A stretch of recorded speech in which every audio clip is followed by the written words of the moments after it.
సిటీన్యూస్ కి స్వాగతం. ఈనాటి వార్తా విశేషాలు. బాపట్ల జిల్లా వేమూరు నియోజకవర్గంలో మీ భూమి మీ హక్కు కార్యక్రమం జరిగింది. ఈ సందర్భంగా సీఎం చంద్రబాబు మాట్లాడారు.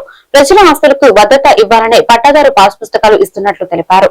భూమి అనేది ఆస్తి మాత్రమే కాదని జీవనాధారం, భద్రత, గౌరవం అని పేర్కొన్నారు. మీ సమస్యలు పరిష్కరించడానికి ఇక్కడికి వచ్చాను. పట్టాదారు పాస్ పుస్తకం ఇచ్చినప్పుడు మీలో కలిగిన సంతోషం చూసి నా జన్మ ధన్యమైంది. గత ప్రభుత్వంలో రాష్ట్రం ఎంత విధ్వంసం అవ్వాలో అయింది. మహిళలకు రక్షణ లేకుండా పోయింది. ఇచ్చిన హామీలను అమలు చేస్తున్నాం. 20 లక్షల కోట్ల పెట్టుబడులతో 23 లక్షల మందికి ఉద్యోగాలు ఇస్తామని ముఖ్యమంత్రి స్పష్టం చేశారు.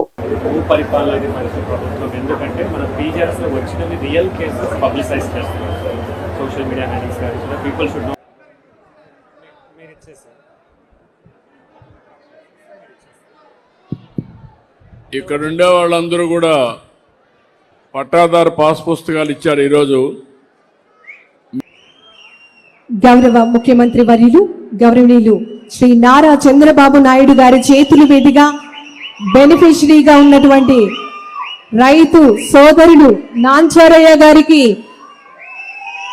పాస్ బుక్ ని అందిస్తున్నటువంటి ఈ శుభ తరుణం మీ అందరి కరతాళ ధ్వనుల మధ్య గౌరవ ముఖ్యమంత్రి వర్యుల వారికి ప్రత్యేకమైనటువంటి ధన్యవాదాలు తెలియజేద్దాం.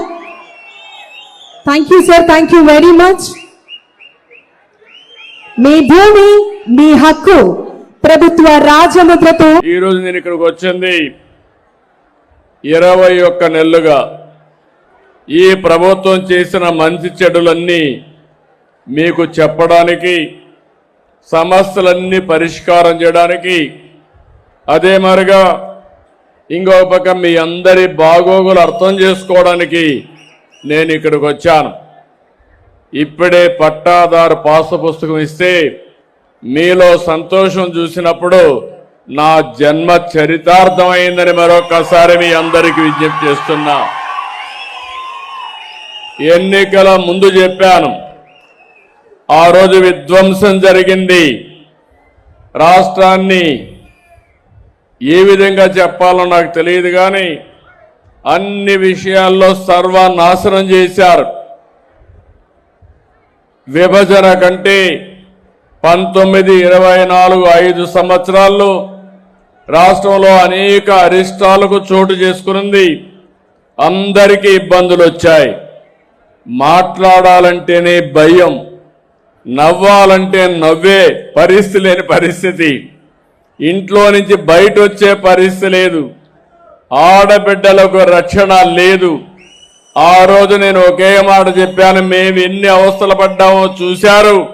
అయినా కూడా ఈ రాష్ట్రాన్ని మళ్లీ పునర్నిర్మాణం చేస్తామని ఆ రోజు నేను, పవన్ కళ్యాణ్ గారు, బీజేపీ నాయకత్వం కంకణం కట్టుకొని మీ దగ్గరికి వచ్చాం.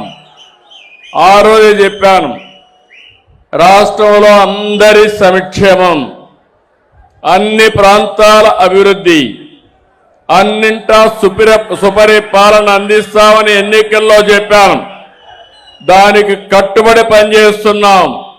నేను అడుగుతున్నా, ఈ 21 నెలల్లో ప్రభుత్వం బాగా పనిచేస్తుందంటే చేయి పైకెత్తే హర్షాన్ని, ఆమోదాన్ని తెలియజేయాల్సిన అవసరం ఉంది. మీ ఆనందం, మీ ఆమోదం ఈరోజు ఈ ప్రభుత్వానికి శ్రీరామ రక్ష. సూపర్ 6 చెప్పాను. అర్హులైన ప్రతి ఒక్క కుటుంబానికి సంక్షేమం ఇస్తామని చెప్పి సంక్షేమం ఇచ్చిన ఘనత ఈ ఎన్డీఏ ప్రభుత్వాలదని చెప్పి కూడా నేను మీకు తెలియజేస్తున్నా. నేను 4వసారి ముఖ్యమంత్రి. ఎంత లోతుకు పోతే అన్ని గోతులున్నాయి. నాకే దిక్కు తెలియడం లేదు, కానీ ఏదైనా ప్రతి ఒక్క దాన్ని ప్రక్షాళన చేస్తున్నాం. చెప్పిన మాట నిలబెట్టుకుంటూ వచ్చాం. ఇంకో పక్క పెట్టుబడులు పెద్ద ఎత్తున తీసుకొచ్చాం. ఒకప్పుడు పరిశ్రమలు పారిపోయినాయి, ఇప్పుడు పెట్టుబడులు ఇక్కడికి వచ్చే పరిస్థితి వచ్చింది. 20 లక్షల కోట్ల రూపాయల పెట్టుబడులతో రాబోయే 5 సంవత్సరాల్లో కనీసం 23 లక్షల మందికి ఉద్యోగాలు ఇచ్చే బాధ్యత ఈ ప్రభుత్వానిదని చెప్పి కూడా నేను మీకు తెలియజేస్తున్నా. ఎన్నికల్లో చెప్పిన పనులు కానీ అదే మరి చెప్పని పనులు కూడా చేస్తూ మనం ముందుకు పోతున్నాం. వైసీపీ అధినేత వైఎస్ జగన్మోహన్ రెడ్డిపై అసత్య ప్రచారాలు చేసిన ఏబిఎన్ రాధాకృష్ణపై చర్యలు తీసుకోవాలని వైఎస్ఆర్సీపీ నగర అధ్యక్షురాలు షేక్ నూరి ఫాతిమా డిమాండ్ చేశారు. ఇదే అంశంపై గురువారం పాతగుంటూరు పోలీస్ స్టేషన్ లో పలువురు వైఎస్ఆర్ కాంగ్రెస్ పార్టీ శ్రేణులతో కలిసి ఫిర్యాదు చేశారు. అనంతరం మీడియాతో నూరి ఫాతిమా మాట్లాడుతూ రాధాకృష్ణ మహిళా సమాజానికి కూడా క్షమాపణలు చెప్పాలని డిమాండ్ చేశారు. ఆయన క్షమాపణలు చెప్పే వరకు తమ పోరాటం ఆగదన్నారు. అవసరమైతే న్యాయస్థానాలకు కూడా ఆశ్రయిస్తామన్నారు.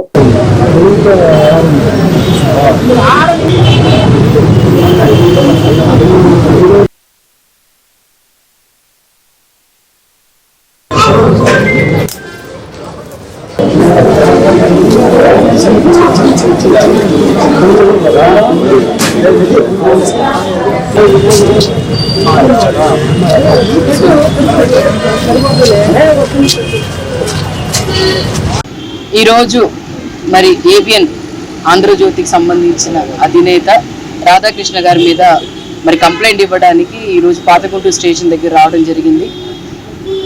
ఒకటే చూడండి, న్యాయం అనేది ప్రజలకు కానీ లేకపోతే ప్రజాప్రతినిధులకు కానీ ఎవరికైనా కూడా లా అండ్ ఆర్డర్లో అలాగే అక్కడ జరిగిద్దని చెప్పి ఒక నమ్మకం ఉంటుంది.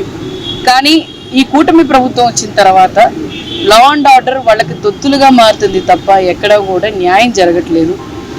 మేము రాష్ట్రం మొత్తం కూడా వైఎస్ఆర్సీపీ అధినేత జగన్మోహన్ రెడ్డి గారు అలాగే ఆయన ఆదేశాల మేరకు ప్రతి చోట కూడా మరి ఏబిఎన్ ఆంధ్రజ్యోతికి సంబంధించిన మరి అధినేత ఆయన రాధాకృష్ణ మీద ఈరోజు కంప్లైంట్ ఇవ్వడం జరిగింది. ఆయన ఇచ్చిన వ్యాఖ్యల మీద మరి ఎందుకనంటే క్షమాపణ బయటికి వచ్చి చెప్పుంటే చాలా బాగుండేది. ఆయన విజ్ఞతకి ఆయన మరి దీనికి నిజంగానే క్షమాపణ చెప్పుంటే బాగుండేది. కానీ విలువలతో విలువలతో ఆయన మీడియాని నడపట్లేదు, విలువలతో ఆయన రాతపూర్వకం కానీ మాటలు కానీ లేవు. కాబట్టి ఈరోజు ఆయన మీద కంప్లైంట్ చేయడం జరిగింది.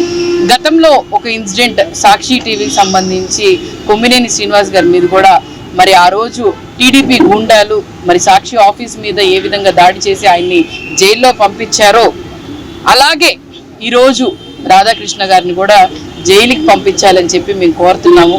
ఎందుకంటే ఆయన చేసిన వ్యాఖ్యల కన్నా ఈ వ్యాఖ్యలు చాలా దారుణమైనవి.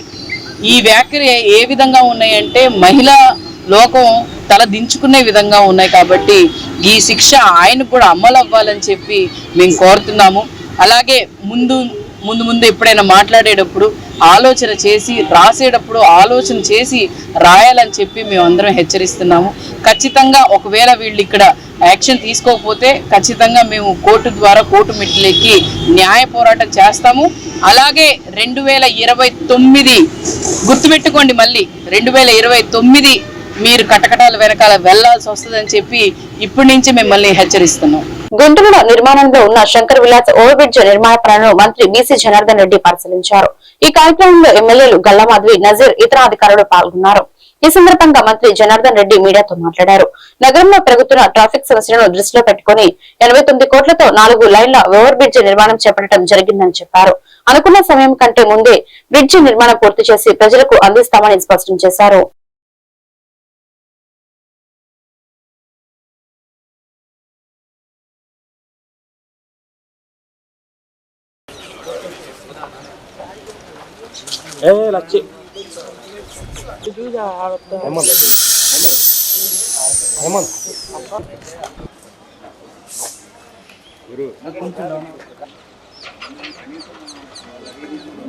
సీఎంఆర్తో కూడా మాట్లాడి చిన్నపై విజిట్ చేశాను సార్.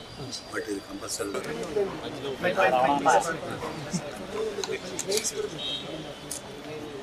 ట్రైన్ అంతా అనుకున్నాడు కదా.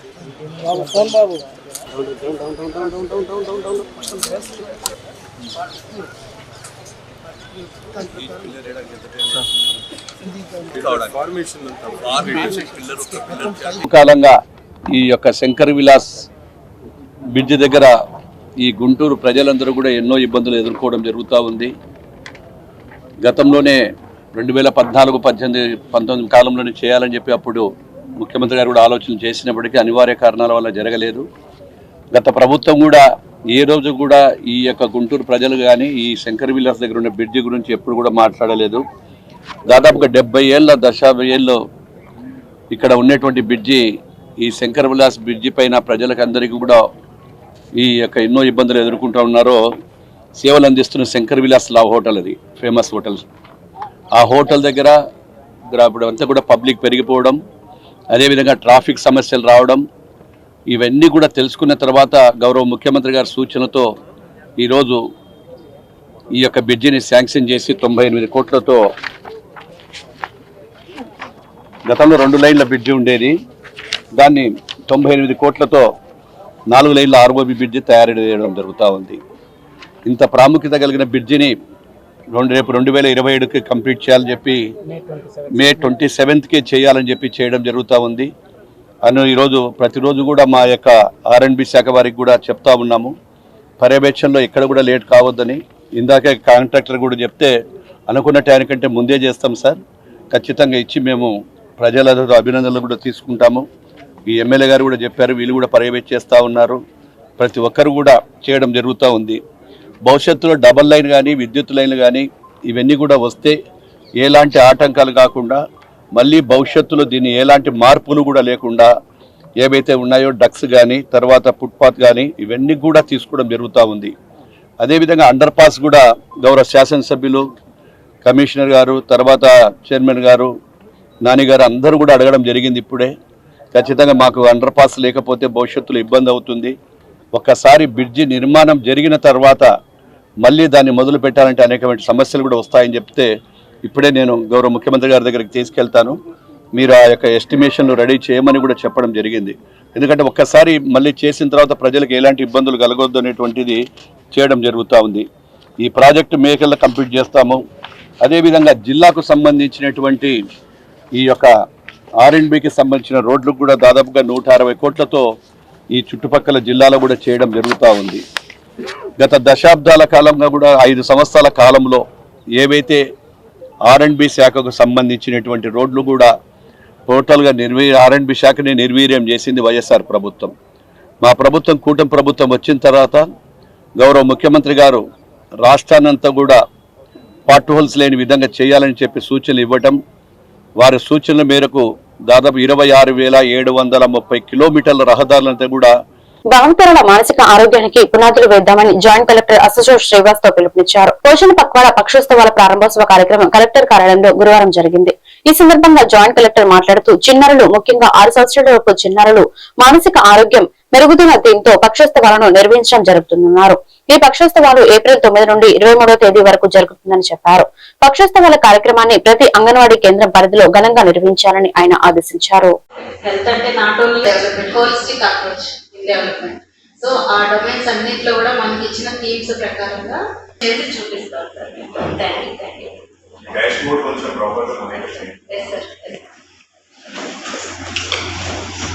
ప్రజారోగ్య రక్షణలో కీలకమైన పారిశుద్ధ్య నిర్వహణలో అధికారులు, కార్యదర్శుల నిర్లక్ష్యాన్ని సహించబోమని కమిషనర్ కె మయూర్ అశోక్ హెచ్చరించారు. గురువారం బాలాజీనగర్, ఎల్బీ నగర్ తదితర ప్రాంతాల్లో పర్యటించారు. క్షేత్రస్థాయిలో పారిశుద్ధ్య పనుల తీరును పరిశీలించి పారిశుద్ధ్య పనులు సక్రమంగా జరగకపోవడంపై ఆగ్రహం వ్యక్తం చేశారు. ఈ మేరకు 3వ వార్డు శానిటరీ ఇన్స్పెక్టర్ బి రాజేశ్వరిని విధుల నుండి సస్పెండ్ చేశారు. అదేవిధంగా 16, 18, 19 సచివాలయ శానిటేషన్ కార్యదర్శులు సాగర్, ఏసమ్మ, హనుమంత్ సింగ్ లకు షోకాజ్ నోటీసులు జారీ చేశారు. CMOH ని ఆదేశించారు. ఈ సందర్భంగా కమిషనర్ మాట్లాడుతూ పారిశుద్ధ్య పనుల్లో ప్రజలు సంతృప్తి చెందేలా పనితీరు మెరుగుపరచుకోవాలని ఇప్పటికే పలుమార్లు హెచ్చరికలు జారీ చేసినప్పటికీ ప్రజారోగ్య అధికారులు మరియు సచివాలయ కార్యదర్శులు పనితీరులో ఆశించిన మార్పు రాకపోవడం లేదని ఆగ్రహం వ్యక్తం చేశారు.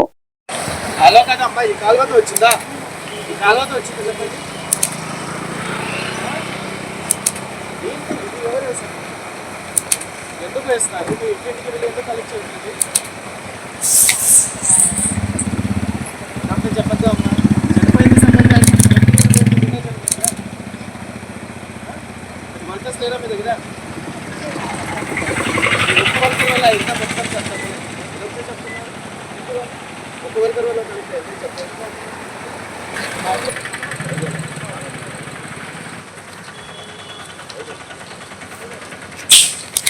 ఈ రోజులో ఏం పరిశ్రమ ఏం చేస్తుంది? 7:30 అవుతుంది.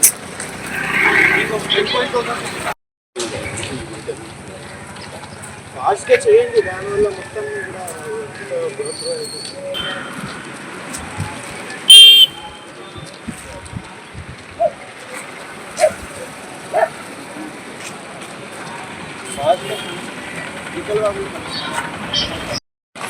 మీకు ఇవాళ చేస్తారా? డైలీ చేస్తున్నారా? మార్నింగ్ ఇక్కడ నుంచి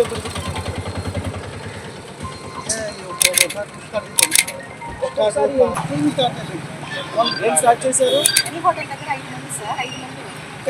ఎప్పుడు వస్తారండి? లోపల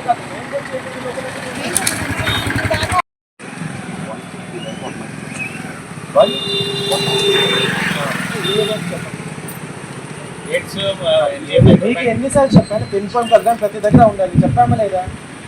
మరి ఎందుకు లేదు వాళ్ళు? ఎక్కడ ఉంది? ఎక్కడ ఉండేది కదా.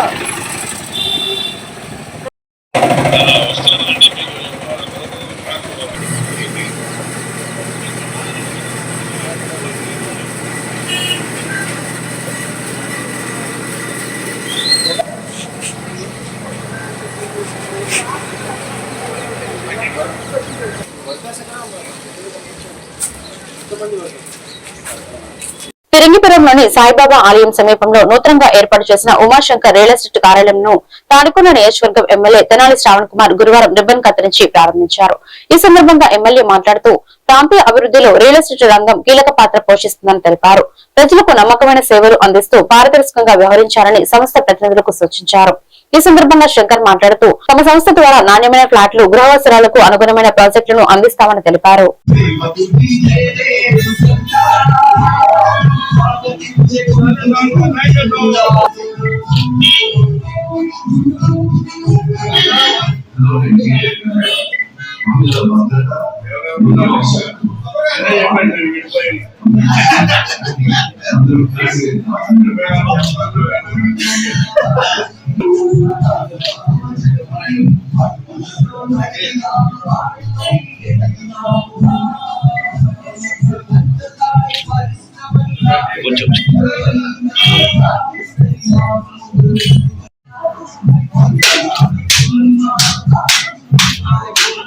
శంకరు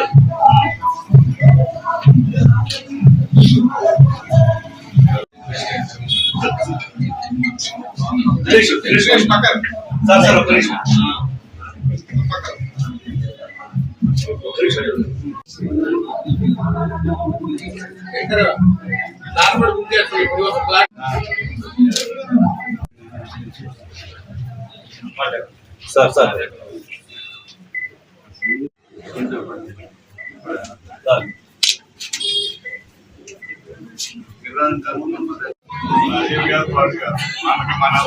కర్లపాలెం మండలం కర్లపాలెంలో ఈ సంవత్సరం వరి తరువాత మిరప పంటని ఆశ్రయించిన రైతులకు దిగుబడి తక్కువగానే ఉందని అని పాత నందాయపాలెం చెందిన రైతు శ్రీనివాస్ రెడ్డి అన్నారు. గురువారం కర్లపాలెం మండలంలో పాత నందాయపాలెంలో ఉన్న రైతులను కలిసినప్పుడు రైతులు ఈ విషయాలను తెలిపారు. ఈ సందర్భంగా ఆయన మాట్లాడుతూ ఎకరానికి 3-4 బస్తాలు మాత్రమే పంట వస్తుందని తెలిపారు. కింటాకి 7,000 నుంచి 7,500 రేటు ఉందని తెలిపారు.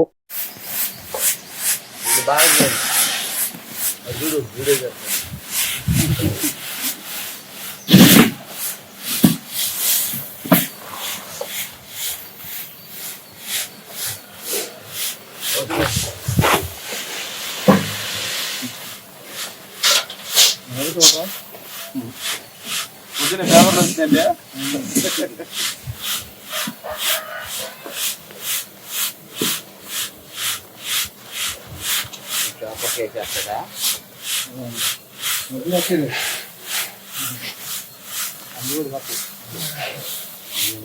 ధరణ ఉన్నాడు కదా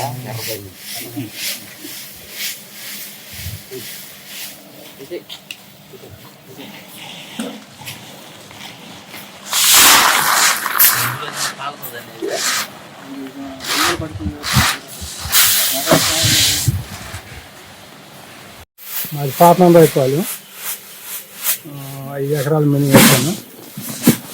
నేను అయితే 4 కాడకి అనుకున్నది మాకు రేటు 7,800 ఉంది. ఇది కొద్దిగా మిగిలేదనిపించింది. కొంతమంది పండే వాళ్ళకి పండి, కొంతమందికి ఏమో 4-3 అవుతుంది. ఓవరాల్గా మీడియంగా ఉంది. ఖర్చు వచ్చి ఎకరానికి వచ్చి 15,000 దాకా వచ్చి ఎకరానికి 15,000. అందుకే 4 బస్తాలు వేసుకుంటే 4,000, 20,000, 30,000 వస్తాయి. 10,000, 15,000 అట్లా. పరుచూరు మండలం పరుచూరు గ్రామంలోని వైఎస్ఆర్సీపీ కాంగ్రెస్ పార్టీ కార్యాలయంలో మాజీ సర్పంచ్లకు 51 మందితో సన్మాన కార్యక్రమం చేపట్టారు. ఈ కార్యక్రమంలో పరుచూరు నియోజకవర్గం వైఎస్ఆర్ కాంగ్రెస్ పార్టీ ఇన్ఛార్జ్ గాది మధుసూదన రెడ్డి ఆధ్వర్యంలో ఈ కార్యక్రమం జరిగింది. ఈ సందర్భంగా ఆయన మాట్లాడుతూ గత 2 సంవత్సరాల కాలంలో తెలుగుదేశం పార్టీ పేదవాళ్లను ఇబ్బందులు పెడుతున్నారు. 2019 నుంచి వైఎస్ఆర్ పార్టీ హయాంలో ప్రతి ఒక్క ఇంటికి ప్రభుత్వ పథకాలు వాలంటీర్ ద్వారా చేరవేసిన ఘనత వైఎస్ఆర్ కాంగ్రెస్ పార్టీదేనని, రానున్న రోజుల్లో మళ్లీ వైఎస్ఆర్ కాంగ్రెస్ పార్టీ గెలుస్తుంది, మళ్లీ ముఖ్యమంత్రి జగన్మోహన్ రెడ్డి అవుతారని, పేదలకు రైతులకు పూర్తి సహకారం ఉంటుందని ఆయన అన్నారు. తక్కువ సమయంలో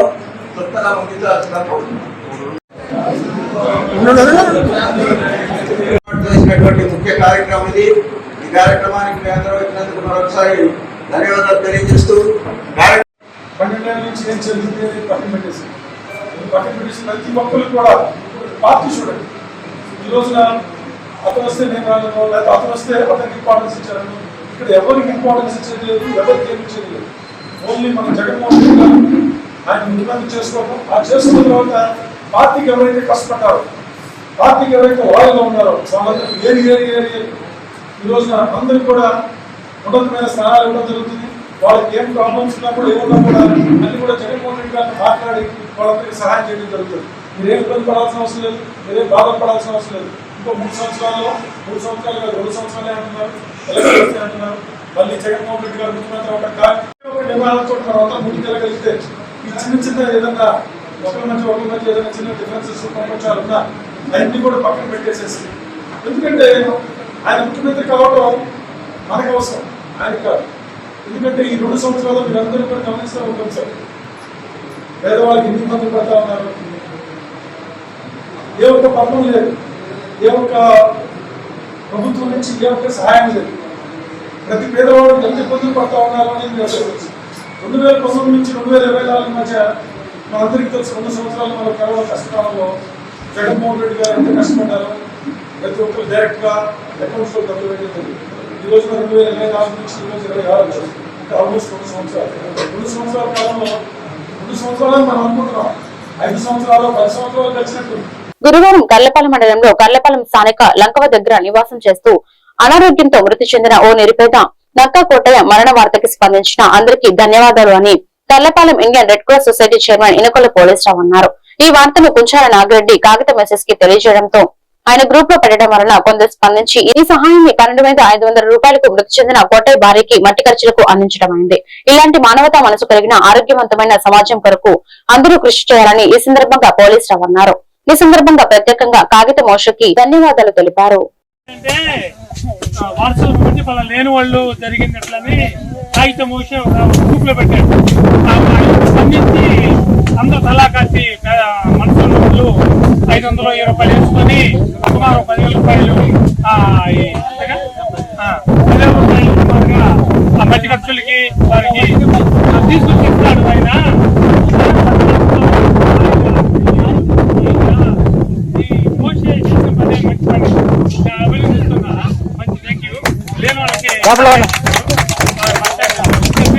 లేని వాళ్ళకి కేవలం ఇస్తే తెచ్చి వాళ్ళకి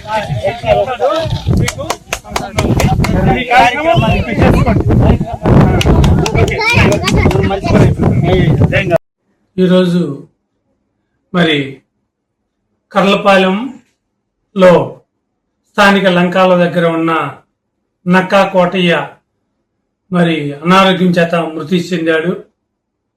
స్పందించిన ఒక ప్రెస్ ఆయన మరి కాగితం మోయేష్ గ్రూపులో పెడతాం వల్ల కొంతమంది మానవతామూర్తులు స్పందించి వారికి సుమారుగా ఒక 10,000-15,000 రూపాయలు మట్టి ఖర్చులకి సహాయాన్ని అందించాము. వెళ్ళి మరి స్పందించిన వారందరూ కూడా మానవతామూర్తులు కూడా ధన్యవాదాలు తెలియజేస్తున్నాం. వారిలో గవిని శివయ్య, యారం చిన్నబ్బాయి, మరి పిఎస్ఆర్ టీచర్ గారు, మరి నేను, Shivshankar constable, D Rambabu sir, అలాగే విజయ్ కుమార్, రమేష్ రెడ్డి, మస్తాన్ బి, సోను, మరి మేధా శ్రీను, ఏవో సృజన, డాక్టర్ సిద్ధార్థ మొదలగు కొంతమంది 10 మంది వ్యక్తులు మరి స్పందించి మానవతా దృక్పథంతో కొంత సహాయాన్ని అందించాము. మా కాగితం మోజేషు నేను వెళ్ళి వారి కుటుంబాన్ని ఓదార్చి వారికి అందించడమైంది. సమాజంలో పాపం వారికి ఏమీ లేదు, లంకాల దగ్గర చిన్న గుడిసెలో మరి జీవనం కొనసాగించుకుంటూ రిక్ష తొక్కుంటూ తొక్కలేక అనారోగ్యం పాలైపోయి మరణించారు. మరి అలాంటి వారికి స్పందించిన మానవతామూర్తులను కూడా ఇండియన్ రెడ్ క్రాస్ తరపు నుంచి ధన్యవాదాలు తెలియజేస్తున్నాను. ఇలాంటి సంఘటనలు మన సమాజంలో మనకు కనిపించినప్పుడు తమంతు తాముగా అందరం స్పందించి ఆరోగ్యవంతమైన సమాజానికి అందరూ కృషి చేయాలని కోరుకుంటూ థ్యాంక్ యూ. ఈ వార్తలు ఇంతటితో సమాప్తం. మరొక బిల్టన్లో మళ్ళీ కలుద్దాం. నమస్కారం.